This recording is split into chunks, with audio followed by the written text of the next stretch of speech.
I grew up dirt poor, no money for food. And somebody fed my family when I was 11 years old.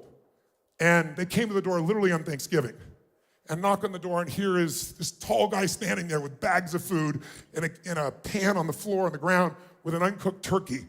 And I'll never forget, he said, "Is your father home?" And I said, "Just one moment." And I ran to get my dad thinking he'd be so excited, and unfortunately he was not. He was annoyed even though we didn't have any food. And the man said, "Sir, this is a gift from you. If someone knows you're having a tough time, they want you to have a beautiful Thanksgiving." And my father said, "We don't take charity." And he went to slam the door in the man's face, and the man kind of had his foot here, and it bounced off his foot. And he's holding the bag still. And he said, "Sir," he said, "this is not a handout. Everyone has tough times. This is a gift. The person's doing it honestly. They just want you to have a great Thanksgiving." And my dad said, "We don't take charity." He started to slam the door again. This time he put his shoulder into it, and it hit and bounced off of him. And then he said something to my father. I thought my father was going to punch him. He said to my father, "Don't let your family," and he points straight at me, "don't let them suffer because of your ego." Oh, I thought there was going to be a fight. My dad gave him the scowl, took the groceries, threw them on the table, slammed the door, never said thank you. And that day impacted me. It's why I'm here right now. Because that day, I had to figure out a question in my mind, which is, how could my father be so angry about someone helping? And how come I was so happy? So my third one is, what am I going to do? I decided someday I'm going to give back. I'm going to do this for other people because this changed my life. And so I have. I started when I was 17. I decided to feed 2 families.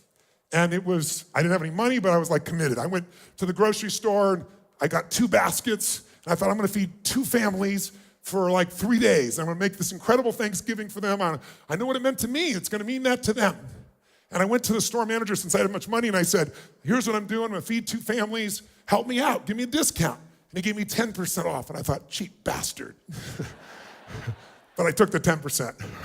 And it was the best shopping spree I'd ever gone on in my life. And I'll never forget, I called a local church I was connected to, and I said, "Who do you know that needs help but won't ask for it?" Because that was us. And they gave me the names of 2 families. And I'll never forget, I went to the first family, and it shaped everything in my life.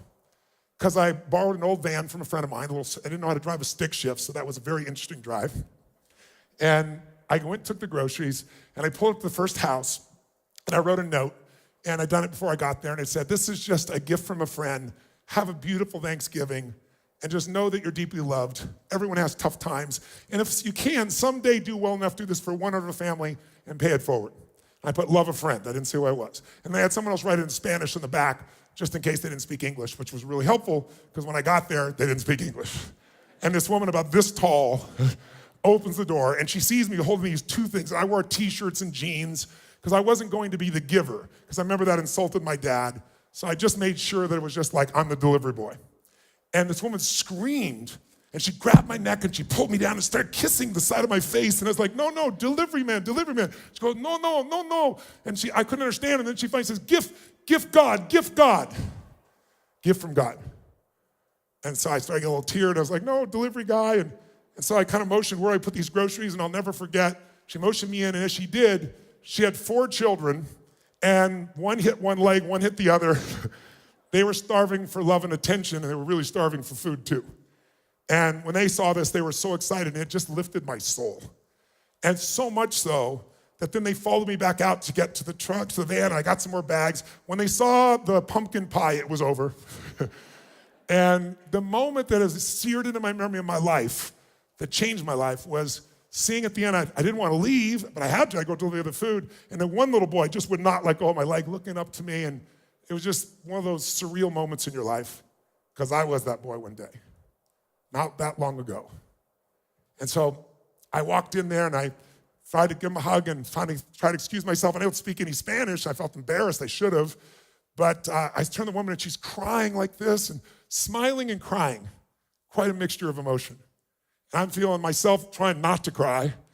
And then, all of a sudden I try to say, "Happy Thanksgiving." And I noticed I said, "Feliz Navidad." I knew those 2 words, right? And I got in the van, I'll never forget, I put the thing in reverse, backed up, I looked up in the rearview mirror, and I saw her face with the 4 kids there, and I left out one little detail that I found out. Her husband had left her a week before with kids with no money and no food. I had no clue. You want to talk about guidance, God, fate, whatever you want to call it, but it was there. Grace is what I would call it.